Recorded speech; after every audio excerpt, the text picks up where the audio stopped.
इस वक्त हम देख रहे हैं कि कई ऐसे देश हैं, 27 से भी ज्यादा ऐसे देश हैं जो कि यूक्रेन के समर्थन में नजर आ रहे हैं। अमेरिका और ब्रिटेन उनमें से सबसे मजबूत देश नजर आ रहे हैं। आपको क्या लगता है इस सिचुएशन में अमेरिका ब्रिटेन का क्या स्टैंड होना चाहिए? क्योंकि कहीं ना कहीं ये लोग अपनी मिलिट्रीज को इसलिए यूक्रेन में नहीं भेज रहे हैं क्योंकि वो नहीं चाहते हैं कि थर्ड वर्ल्ड वॉर की ओर हम आगे बढ़े। बिल्कुल, ये एक बहुत महत्वपूर्ण बिंदु है और साथ ही हमें एक और चीज समझनी चाहिए कि अभी फॉर्मली यूक्रेन नाटो का पार्ट नहीं बना है जी। यदि वो नाटो का पार्ट बन गया होता तो स्थितियां बहुत भिन्न होती, पहली चीज। दूसरी चीज ये कि अब खुलकर कल से हम देख रहे हैं कि ब्रिटेन भी यूक्रेन के समर्थन में आकर खड़ा हुआ, अमेरिका भी यूक्रेन के समर्थन में शुरू से ही नजर आ रहा था पर सहायता करने को राजी नहीं था, पर अब तैयार है। यदि आप देखें तो कल बड़े डेवलपमेंट्स हुए हैं। टर्की ने अपना जो सी रूट था वो रशियन युद्धपोतों के लिए बंद कर दिया। फिर यूरोपियन यूनियन ने हथियारों से यूक्रेन की सहायता करने की पेशकश की है, ये इतिहास में पहली बार हुआ है। फिर यदि आप देखें तो अमेरिका ने जो अपनी एयर स्पेस है वो रशिया के लिए बंद कर दी है, कल एक प्लेन को वापस लौट कर जाना पड़ा। तो ये तमाम जो हमें डेवलपमेंट्स होते हुए नजर आ रहे हैं, निश्चित तौर पर आपने बहुत महत्वपूर्ण बिंदु उठाया। प्रथम विश्व युद्ध भी एक छोटी सी घटना से शुरू हुआ था और अलग अलग उद्देश्यों को लेकर फिर बाकी के देश उसका भाग बनते गए।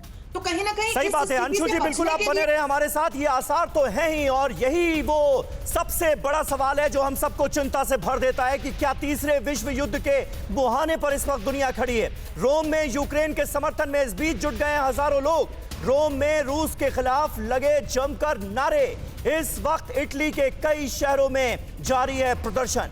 यूक्रेन के समर्थन में लोग निकाल रहे हैं मार्च। देखिए किस तरह से यूक्रेन के सपोर्ट में दुनिया के तमाम मुल्कों में लोग जुटते हुए नजर आ रहे हैं। ये ताज़ा तस्वीरें बयां कर रही हैं कि आज की तारीख में यूक्रेन पर जिस तरह से रूस ने अटैक किया है, उसके बाद रूस के इस कदम के खिलाफ लोगों में कितनी नाराजगी है, कितना गुस्सा है। यूक्रेन के समर्थन में हजारों की संख्या में लोग जुटे, मार्च निकाला गया और यह सिलसिला अलग अलग मुल्कों में लगातार जारी है। वॉशिंगटन डीसी से लेकर बर्लिन तक लोगों का प्रदर्शन देखने को मिला है रूस के हमले के खिलाफ यूक्रेन के समर्थन में।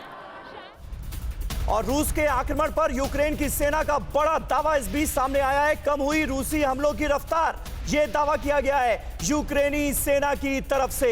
एएफपी के हवाले से यह बड़ी खबर सामने आ रही है। रूस के आक्रमण को लेकर यह बहुत बड़ा दावा सामने आया है। यूक्रेन की सेना की तरफ से हमलों की रफ्तार कम हुई है, यह दावा किया गया है।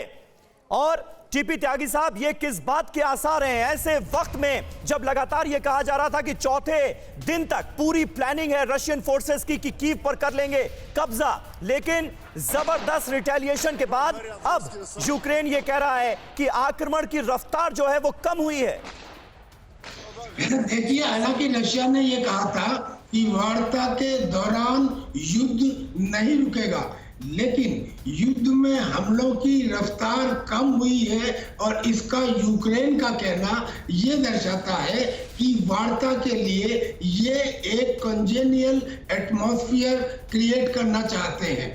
ये इस बात से प्रतीत होता है। इसका यह मतलब नहीं है कि रशिया इन बिटवीन छोड़कर चला जाएगा, या तो समझौता हो और या एंड रिजल्ट निकले। और जहां तक बची कि भाई ये कह रहे थे, अभी मैडम कह रही थी कि ब्रिटेन और अमेरिका अपने ट्रूप्स भेजते अगर यूक्रेन नेटो का पार्ट होता।